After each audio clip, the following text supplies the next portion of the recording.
Hello दोस्तों, स्वागत है आपका जेवी साइंस स्टडी चैनल पर। दोस्तों, अगर आप चैनल पर नए हो तो चैनल को सब्सक्राइब कीजिए, लाइक कीजिए तथा आने वाली हर एक वीडियो को शेयर कीजिए। तो आज का अपना टॉपिक होने जा रहा है कोशिका वाला। कोशिका का पहला पार्ट अपन ने पिछले वीडियो में पूरा कर लिया था। आज दूसरा पार्ट करेंगे। 4 कोशिकाओं के बारे में अपन पढ़ चुके थे। दोस्तों, अगर आप चैनल पर नए हो तो प्लीज़ चैनल को सब्सक्राइब कीजिएगा। साथ ही साथ हमारे टेलीग्राम चैनल को भी आप ज्वाइन कर सकते हो, जिसकी लिंक दी हुई है सामने। इस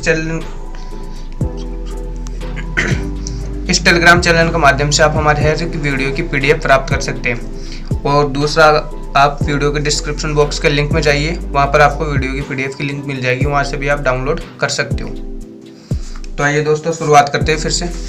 4 के बारे में अपन ने पढ़ लिया था।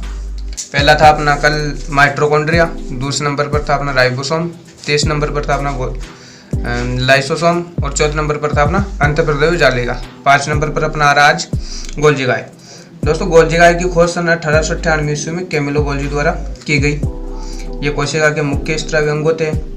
ये कोशिका में प्रोटीन संश्लेषण व पेक्टिन के संश्लेषण का कार्य करता है। और शुक्राणु के एक्रोसोम भाग का निर्माण गोल्जी गाय के द्वारा ही होता है। एक्रोसोम बोले तो हेड और शुक्राणु बोले तो इस तरह से कुछ शुक्राणु की संरचना होती है। और जो हेड होता है, ये वाला शुक्राणु के एक्रोसोम का भाग गोल्जी गाय के द्वारा होता है। आइए दोस्तों, आगे चलते हैं। अपना आगे होगा रेक्टिका। रेक्टिका की खोज डुजार्डिन द्वारा की गई थी। इसे कोशिका का भंडार गृह, स्टोर रूम या हाउस भी कहा जाता है। रेक्टिका एकल झिल्ली टोनोप्लास्ट युक्त होती है, मतलब इसमें डबल झिल्ली नहीं होती जैसा कि माइटोकॉन्ड्रिया में होती है। रेक्टिका में उपस्थित द्रव को कोशिका रस या सेल शेप कहा जाता है, जिसमें कि जल तथा अपशिष्ट पदार्थ पाए जाते हैं। कोशिका द्रव में बुलबुले समान संरचनाएं रेक्टिका कहलाती है, जैसा कि आप चित्र में देख पा रहे होंगे। आगे चलते फिर तारककाय। तारककाय की खोज वॉन वेंटर नामक वैज्ञानिक द्वारा की गई और तारककाय शब्द बोवेरी नामक वैज्ञानिक द्वारा दिया गया।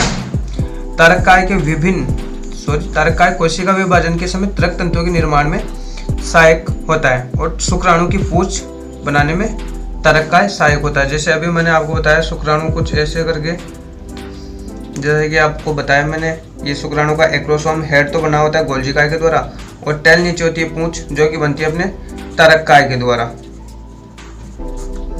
आगे चलते अपन केंद्रक के बारे में। केंद्रक की खोज रॉबर्ट ब्राउन द्वारा 1831 ईस्वी में की गई और केंद्रक का अध्ययन कैरियोलॉजी कहलाता है। कोशिका में होने वाली समस्त जैविक गतिविधियों को नियंत्रित करता है केंद्रक, इसलिए इसे कोशिका का मस्तिष्क इंपॉर्टेंट मार्क कीजिएगा। Cell manager, heart of cell, director of cell, control room आदि नामों से जाना जाता है। मनुष्य की परिपक्व आरबीसी में केंद्रक अनुपस्थित होता है। इसका अपवाद ऊंट, लामा और जिराफ की आरबीसी में केंद्रक उपस्थित होता है। केंद्रक में तरल केंद्रक द्रव पाया जाता है। इस द्रव में सूक्ष्म गोलाकार संरचनाएं पाई जाती है, जिन्हें केंद्रिका कहा जाता है। और इस केंद्रक द्रव में पतले धागे समान संरचनाएं होती है, जिन्हें क्रोमेटिन जालिका कहा जाता है। कोशिका विभाजन के समय ये क्रोमेटिन जालिका मोटी व कुंडलित हो जाती है, जिन्हें गुणसूत्र कहा जाता है। गुणसूत्र की खोज W. वोल्डेयर नामक वैज्ञानिक द्वारा की गई। नामकरण स्टारबर्ग वैज्ञानिक द्वारा किया गया। दोस्तों, प्रत्येक प्रजाति में गुणसूत्रों की संख्या निश्चित होती है और ये आनुवांशिक गुणों को निर्धारित और संचित करने का कार्य करती है। जो संख्या होती है गुणसूत्रों की, वो मनुष्य में गुणसूत्रों की संख्या 46 और 23 जोड़ी होती है। टोटल 46 और 23 जोड़ी के रूप में गुणसूत्र पाए जाते हैं। नर व मादा में 22 जोड़ी गुणसूत्रों के समान होते हैं, जिन्हें अलैंगिक गुणसूत्र या फिर ऑटोसोम कहा जाता है।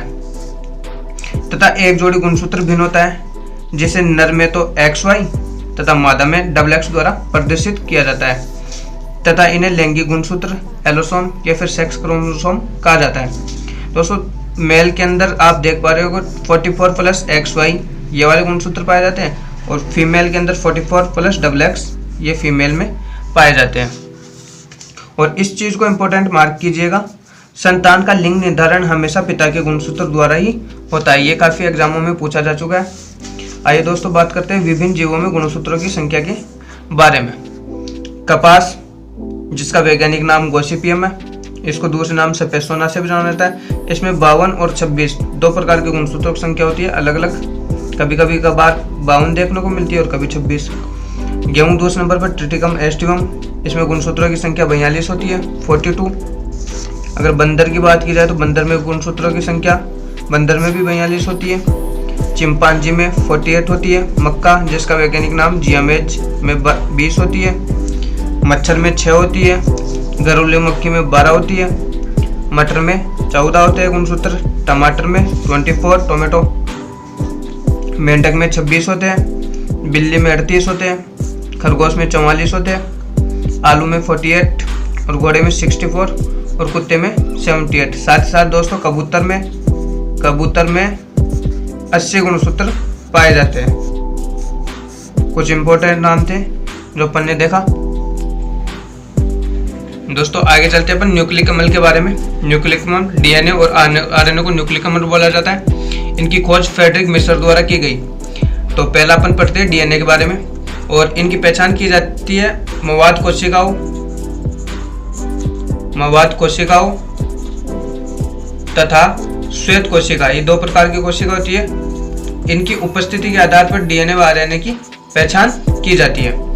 तो पहला डीएनए का पूरा नाम होता है डीऑक्सीराइबोज न्यूक्लिक अम्ल और ये सभी जीवों में आनुवांशिक पदार्थ होता है।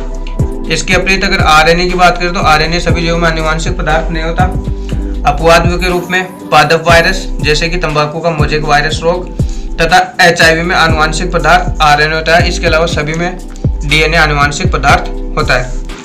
आगे चलते डीएनए की संरचना का द्विकुंडलित मॉडल वाटसन तथा क्रिक द्वारा दिया गया।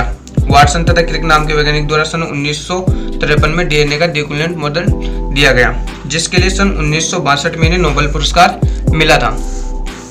पढ़ते आइए डीएनए के बारे में।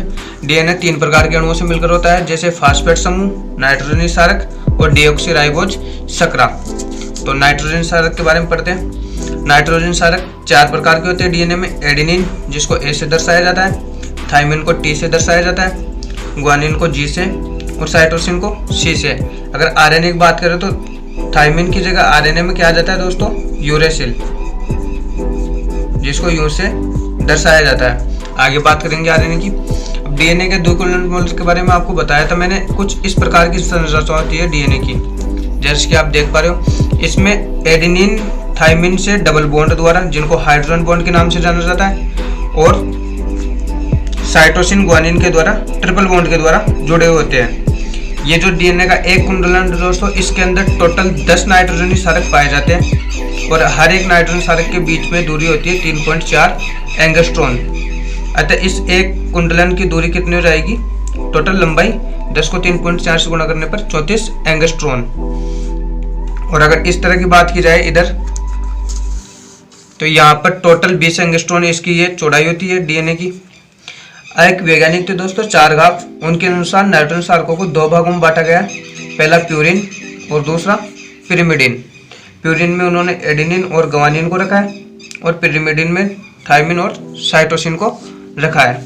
इनके अनुसार इन दोनों की संख्याओं के बराबर होती है। जैसे कि इनमें मैटर नहीं करता कि इसकी ज़्यादा है या इसकी, दोनों की मिलाकर बराबर होनी चाहिए। जैसे एडेनिन प्लस ग्वानिन की संख्या थाइमिन प्लस साइटोसिन की संख्या के बराबर होती है और इनका अनुपात हमेशा 1 के बराबर आता है, वैज्ञानिक चारगाफ के अनुसार। दोस्तों डीएनए के द्रव्यमान की इकाई होती है पिकोग्राम। इसके द्रव्यमान को पिकोग्राम में मापा जाता है। इसके अलावा डीएनए फिंगरप्रिंट सेंटर हैदराबाद में लोकेटेड है। देखिए डीएनए फिंगरप्रिंट क्या होता है। डीएनए फिंगरप्रिंट टेक्नोलॉजी जो की है एलेक जेफरी नामक वैज्ञानिक द्वारा डेवलप की गई, डिस्कवर की गई। डीएनए टेस्ट चमड़ी, बाल, नाखून, ब्लड स्पॉट, स्पर्म स्पॉट आदि के द्वारा किया जा सकता है। डीएनए टेस्ट अपराधियों को पकड़ने में काम आता है। उसके बाद में पढ़ते हैं हम आरएनए के बारे में। आरएनए की फुल फॉर्म रहेगी राइबोज न्यूक्लिक अम्ल और इसकी संरचना दोस्तों होती है सर्पिलाकार होती है और एकल होती है। डीएनए की तो डबल होती है, इसकी इस तरह से एकल होती है। डीएनए की तो इस तरह की होती है डबल और इसकी कैसी होती है, सिंगल होती है। और एचआईवी वायरस तथा पादप वायरसों में ये आनुवांशिक पदार्थ होता है, जैसे कि मैंने आपको पीछे बताया। और इसमें नाइट्रोजन क्षारक एडेनिन, ग्वानिन, साइटोसिन, और वहाँ पर डीएनए में क्या था यहाँ पर दोस्तों, थाइमिन के स्थान पर यहाँ क्या जाता है, यूरेसिल। और वही सेम प्रोसेस इसमें एडेनिन थाइमिन से, सॉरी यहाँ पर यूरेसिल होगा, यूरेसिल से डबल बॉन्ड से जुड़ा हुआ था, और ग्वानिन साइटोसिन से ट्रिपल बॉन्ड से जुड़ा हुआ था, और इन बॉन्डों को हाइड्रोजन बॉन्ड के नाम से जाना जाता है। बात करते हैं टाइप्स ऑफ आरएनए, आरएनए के प्रकारों की। तो आरएनए के 3 प्रकार होते हैं, पहला आरआरएनए, दूसरा टीआरएनए और तीसरा होता है एमआरएनए। तो पहले के बारे में पढ़ते हैं अपन आरआरएनए। इसकी फुल फॉर्म होती है दोस्तों राइबोसोमल आरएनए, और एक कुल आरएनए का 80% भाग होता है, और इसका कार्य कोशिका में राइबोसोम का निर्माण करता है। और राइबोसोम के बारे में आपको पिछली क्लास में बताया गया है, राइबोसोम प्रोटीन की फैक्ट्री कहलाती है कोशिका में, और जो कि प्रोटीन निर्माण में सहायक होती है। ये याद रखने का दोस्तों, ये इसमें कुल 80% भाग आरएनए में आरआरएनए का होता है। दूसरा ट्रांसफर आरएनए। ट्रांसफर आरएनए जैसा कि इसके नाम से पता चल रहा है, ट्रांसफर करता है, और किस चीज को ट्रांसफर करता है, एमिनो अम्लों तथा प्रोटीनों को आपस में जोड़ने का कार्य करता है, मतलब उनको आपस में ट्रांसफर कर करके जोड़ता है। तीसरा एमआरएनए मतलब मैसेंजर आरएनए, संदेशवाहक आरएनए। ये राइबोसोम और कोशिका के मध्य संदेशवाहक का कार्य करता है। आगे दोस्तों, न्यूक्लिक अम्लों तथा प्रोटीन के पारस्परिक संबंधों को केंद्रीय सिद्धांत, जिसको कि सेंट्रल डोग्मा के नाम से जाना जाता है, जो कि कोशिका द्रव में संपन्न होता है। यह सिद्धांत क्रिक नामक वैज्ञानिक द्वारा सन 1958 में दिया गया था। उम्मीद करते हैं दोस्तों यहाँ तक आप लोगों को समझ में आया होगा, अच्छे से आपको अच्छी लगी होगी क्लास। तो लाइक बटन को प्रेस करना ना भूले, साथ साथ अपने दोस्तों के साथ शेयर भी कीजिएगा। तो मिलते हैं दोस्तों आपसे अगली क्लास में, यूं ही बनिए रहेगा हमारे चैनल पर। अगली क्लास आपको नेक्स्ट डे लगभग 12 के आसपास मिल जाएगी, 12 से 1 बजे के आसपास।